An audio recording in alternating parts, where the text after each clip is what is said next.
الله الرحمن الرحیم. ما نن په دې سوشل میډیا باندې دا کتل نو نېشنل پارټي او زموږ پارلیمنټ چې کوم ممبر دی حیدر خان خوتي دا یې بیان نغلی چې موږ د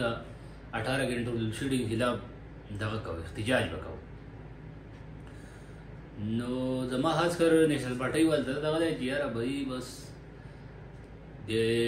تاسو د اوسه پورې یو ناره واله چې لر او بر یو پښتون بیا مې چې مونږ په هر دغه کې د الیکشن په دوران کې ستاسو دا ناره چې مونږ د پښتون حق راوړو.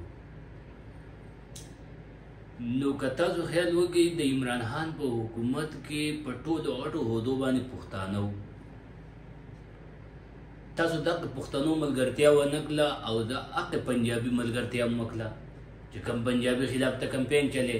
چې پنجابي زما حقوق وخوړه او پنجابي زما د پښتون مراعات وخوړه او پنجابي زما اوبه وڅکلې او پنجاب کنې تاسو چې څه وایئ داسې بل چا نه ورځي نېشنل پارټۍ والا ځکه چې تا د پښتون د حق دپاره ناره وهي. اوس ته لاړې په د عمران خان په حکومت کې د کم چې په دغه باندې په غټو غټو عهدو باندې پښتانه ناستو تاسو د هغې خلاف لاړې په عدم اعتماد کې شامل شوې وسه ته هم. نو په سیاست کې منافقت کوئ خو دونه منافقت پښتنو دونه سترګې مه پټوه ته چې اوس موږ دونه نه پوهېږو چې ته په حکومت کې ناست ته بېګا د کور ته راځه بس خبره احتجاج دی. خو که نه ته ورته ناست او موږ ته صرف چلونه راښیه میلو ګډی نو موږ ته نور میلو مه ګډوه. مداریانو لوبه موږ دغه پښتنو پېژندلې تاسو ته په سوات کې کوم شکست درکړو درته ویې خو د 18 غونډ پي ډي ایم ورته یو ځای شوی وي او صرف یو پارټي راته مخامخ ولاړه وه. نو نور په دې دغه کې نه راځي او که ته وایې چې زه په حقیقت کې د پښتنو دغه کوم د حقوق راوړم او دغه راوړم نو ټیک ټاک د دې خان صاحب د پارټي چې ده ودرېږه اوسه دې کې پرویز هټک دی په دې قیصر خان دی په دې کې ټول پښتانه په غټو عهدو باندې ناستو ټول په دې چین په غټو عهدو باندې ناستو. خو نن چې ته لر او بر چغه تا واله د پښتون د حقوق ناره تا واله ته لاړې ته د پنجابي په غېږ کې کېناستې لاړې د سندي په غېږ کې کېناستې.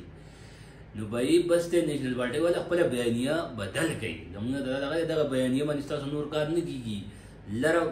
لرم تللی دی او برم درله تلو والا دی. نو هغه کوم افغانستان چې و نو په هغې باندې خپل صحیح حکمرانان راغلي دي. بل اوس ګوره چې هغه د پاکستان نه په سیکنډونو په مقابله کې هغه وځي که نه وځي د دنیا سره هغه ځان په مقابله کې کوي. او دلته چې تاسو دغه کله یو باندې عدم اعتماد راوړئ کله په بله باندې او ټول اوس هغه غله راغلي چې بجلي چته لاړه مونږ ته دې وښایي د بجلي ولې دوی خرڅوي څه په پټه باندې. خو څنګه چې د دوی د چا د سټپلیزرو غټ غټې کارخانې دي د چا د یو پي ایس غټ غټې کارخانې دي اوس دا پکې په سوشل میډیا راځي چې یاره د سولر سیسټم یې غټې کارخانې دي دغه شی دی تاسو بجلي نو بیا دغه شیزونه خرڅېږي او چې بجلي نه وي چې دغه شیزونه خرڅېږي چې بجلي دغه شیزونه خلکو اچلي په کباړ کې خرڅ کړي. نو دا منافقت نېشنل پارټۍ والے دی دا منافقت نو د نېشنل پارټۍ په دې منافقت باندې لاړ نه شي. نه لر او بر پښتون یو دی هغه افغان دی زه نو زه پاکستانی یم او نه دا دروغ وایي دا وایي چې زه د پښتون حقوق راوړم او پښتون تاسو ته به एकदम دا د ټول غټ د میا افتخار چې دغه تاسو وګورئ په پي ډي ایم په دغه کې چې په هغه کوم تقریرونه او کوم دغه کول دی ترجمان و میا افتخار اوس هم ترجمان دی استعفا یې خو نه ده ورکړې. تاسو دا وګورئ ته به څه کوي وایي که موږی نه شي جغ خو به دې جوړ کړو نو جغ خو تا خو دې موږی جوړ کړو اوس نو موږی چې دی اوس هم ته نه شي کولی. نو نېشنل پارټۍ والا که په حقیقت کې سیاست کوئ نو بېګا دې کور ته راځئ چې بھائی موږ ستاسو سره ملګرتیا نه کوو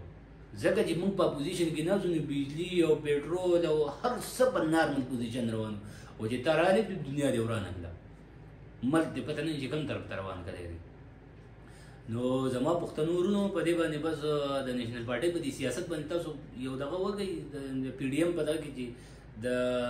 میا افتخار چې کله ترجمان و دا و د پي ډي ایم ته د هغو خبرې وګورئ اوس یې وګورئ چې هغه څه سوي هغه نن سبا بیان باندې ډول راځي نه. نو د نېشنل پارټۍ په دغه په یو بیانیه پسې ټول دروغ وایي په یو بیانیه پسې لاړ نه شي. هغه د پښتنو چغې واله لاړه پنجابي په غېږ کې کېناستو د سندي په غېږ کې کېناستو نو دا منافقت د نور پښتنو ته نه ورغی او انشاءالله بیرته چې د خان صاحب له حکومت ورکړي بس دغه ټیک شاک سړی دی د ملک دپاره دا نور ټولو خلکو ازماو کړي دي ټول د خپل جب دپاره بس لینډ دینډ دی او روان دی والسلام